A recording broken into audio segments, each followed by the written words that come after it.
Assalamualaikum warahmatullahi wabarakatuh. Mohon maaf, di pertemuan hari ini Bu Rahmat tidak bisa masuk ke kelas, jadi silakan kalian belajar mandiri dari video ini. Hari ini kita akan melanjutkan materi, yaitu di statistika, yang materi yang terakhir yaitu mengenai ukuran penyebaran data. Kalau kalian kemarin sudah mempelajari tentang ukuran pemusatan data, ada min, median, modus, kemudian ada desil, ada kuartil.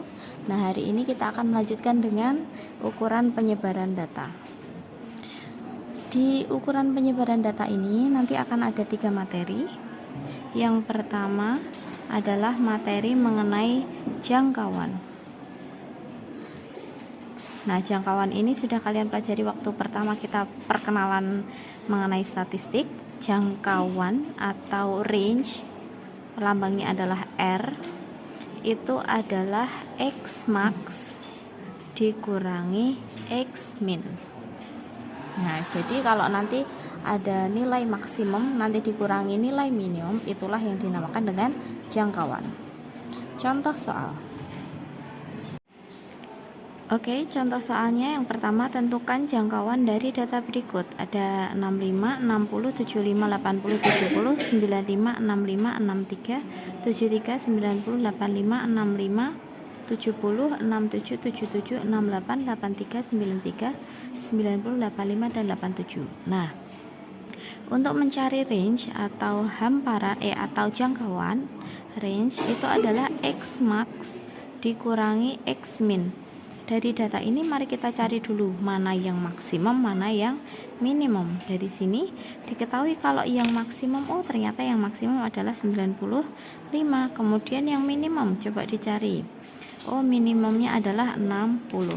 Maka dengan demikian X max dikurangi X min berarti 95 dikurangi 60. Hasilnya adalah 35. Nah, ini adalah range atau jangkauannya.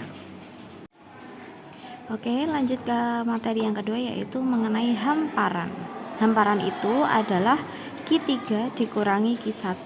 Jadi nanti kuartil 3 dikurangi dengan kuartil 1 atau kuartil atas dikurangi kuartil bawah. Contoh soal, perhatikan data berikut.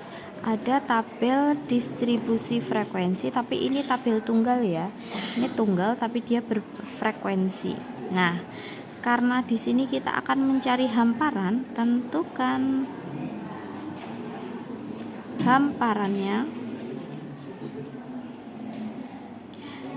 Maka kita akan menentukan dulu Q3 dan Q1 atau nilai kuartil atas dan nilai kuartil bawah. Dengan demikian kalau kita mau mencari kuartil, mau mencari desil, mau mencari median, itu kan kita harus membuat dulu di sini FK atau frekuensi kumulatif.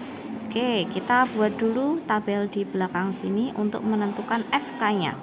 Ingat, FK itu kan berarti yang atas sendiri sama dengan yang atas dari frekuensi, kemudian ditambah dengan frekuensi selanjutnya, ditambah lagi, ditambah 20 tambah 8, 28, 28 tambah 5, 33, 33 tambah 2, 35. Nah, seperti itu. Terus kemudian kita akan menentukan kuartil atas dan kuartil bawah. Kuartil atas atau Q3 itu diperoleh dari 3/4 dari jumlah data, gitu aja. Jadi boleh jumlah data ditambah 1 atau boleh juga jumlah data. Oke, berarti nanti 35, anggaplah ini 36 ya, karena kan ditambah 1, 36. 36 dibagi 4, 9 kali 3. 9 kali 3, 27. Oke, berarti kelas Q3 itu merupakan kelas yang FK-nya adalah 27. Nah, ingat yang FK-nya 27, berarti masuk di sini. Ini adalah kelas Q3. Kalau ini merupakan kelas Q3, ini ya, ini merupakan kelas Q3. Kita lingkari dulu kelasnya, berarti dari awal, dari depan ke belakang, ini adalah kelas Q3. Dengan demikian nilai Q3-nya adalah yang mana? Nilai Q3 berarti yang di depan nilainya. Nah, itu adalah Q3-nya. Oke, berarti di sini bisa disimpulkan nilai Q3 sama dengan 44.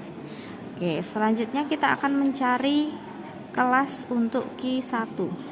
Kelas Q1 itu berarti 1/4 dari 35 plus 1. Berarti 1/4 kali 36 atau sama dengan 9. Nah, kita soroti di tabel. 9 itu masuk di mana? 1 2 3 4 5. Oh, ternyata masuk di sini. Kalau masuk di sini berarti kita lingkari dulu. Nah, ini merupakan kelas dari Q1. Kelas Q1. Kalau ini merupakan kelas Q1, berarti nilai Q1-nya adalah 42. Nah, di sini nilai Q1 sama dengan 42. Yang ditanyakan di sini adalah hamparan atau kuartil atas dikurangi kuartil bawah. Berarti H sama dengan Q3 dikurangi dengan Q1. Maka sama dengan 44 dikurangi 42. Jadi hamparannya adalah 2. Seperti itu. Oke, kita lanjutkan materi yang ketiga, yaitu simpangan kuartil. Berarti kalau simpangan kuartil itu kan berarti kuartil yang terdepan dikurangi dengan kuartil yang terbelakang. Tapi karena simpangan maka dikali setengah. Nah gitu ya. Jadi rumusnya, simpangan kuartil itu lambangnya adalah Qd. Berarti Qd sama dengan setengah dari hamparan atau setengah kali Q3 dikurangi Q1. Contoh, perhatikan data berikut. Ada data nilai dan frekuensi. Nah, ini adalah data tabel kelompok ya. Jadi ada rentangnya, juga ada frekuensinya.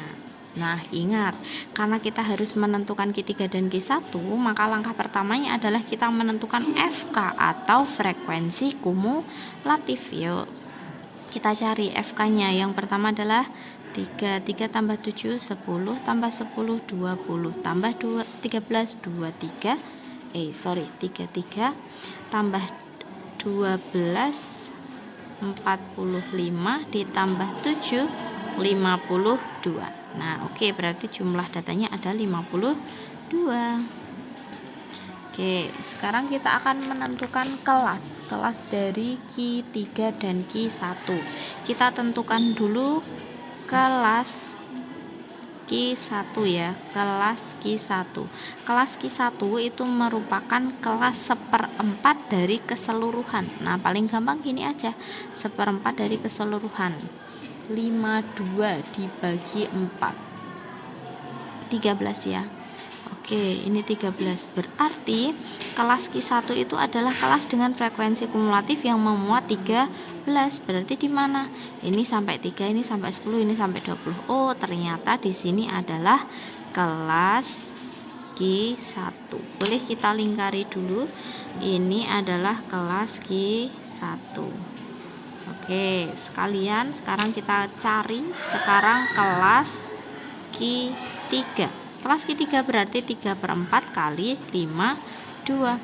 Boleh 52 plus 1 boleh, atau 52 aja, tergantung mana yang mudah dibagi 4 gitu ya. Jadi langkah mudahnya seperti itu. Oke, 3/4 dari 52 adalah 39. 39 masuk frekuensi kumulatif yang mana? Oh, ternyata yang di sini. Berarti ini merupakan kelas Q3. Dilingkari dulu. Oke, ini merupakan kelas Q3.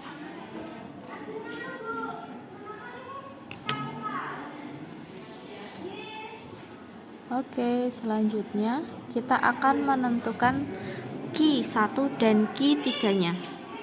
Di sini Q1 itu rumusnya adalah tepi bawah ditambah 1/4 N min FK per FM dikali P. Tepi bawah dari Q1 itu ini, berarti tepi bawahnya adalah 51,5 ditambah dengan 1/4 dari N. 1/4 dari N adalah 13 dikurangi FK.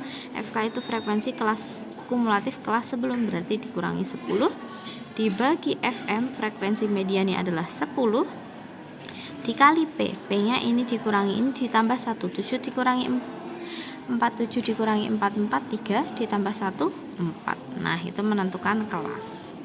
Oke, hasilnya adalah 51,5. Ini 13 dikurangi 10, 3 dikali 4, 12 dibagi 10, 1,2. Maka nilai Q1 nya adalah 52,7. Lanjut, sekarang kita akan mencari nilai Q3. Sama, Q3 rumusnya hampir sama, yaitu tepi bawah ditambah 3/4N min FK per FM kali P. Yang membedakan ini ya, diingat-ingat. Oke, tepi bawah dari kelas Q3 adalah 60 dikurangi setengah, berarti 59,5 ditambah dengan 3/4 dari N. 3/4 dari N itu adalah 39 nih ya, dikurangi FK, frekuensi kumulatif kelas sebelumnya adalah 33, dibagi frekuensi mediannya 12 dikali panjangnya tadi 4. Ini bisa disederhanakan, dapat 3 gitu ya. Berarti 59,5 ditambah ini dikurangi ini 6 dibagi 3, 2. Berarti hasilnya adalah 61,5. Oke, tadi kita mencari Q atau simpangan kuartil. Simpangan kuartil itu adalah setengah dari Q3 dikurangi Q1.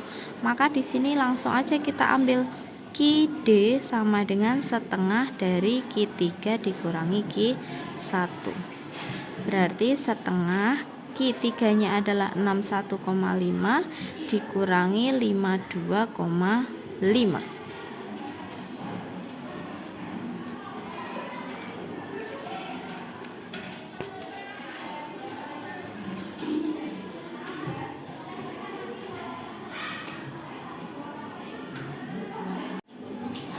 Hasilnya adalah 8,8 ya, berarti 8,8 dibagi 2 atau kali setengah, hasilnya 4,4. Berarti Q atau simpangan kuartil dari data ini adalah 4,4. Oke, sekian penjelasan tentang ukuran penyebaran data, semoga bisa dipahami dan membantu. Selamat belajar, terima kasih, saya akhiri. Wassalamualaikum warahmatullahi wabarakatuh.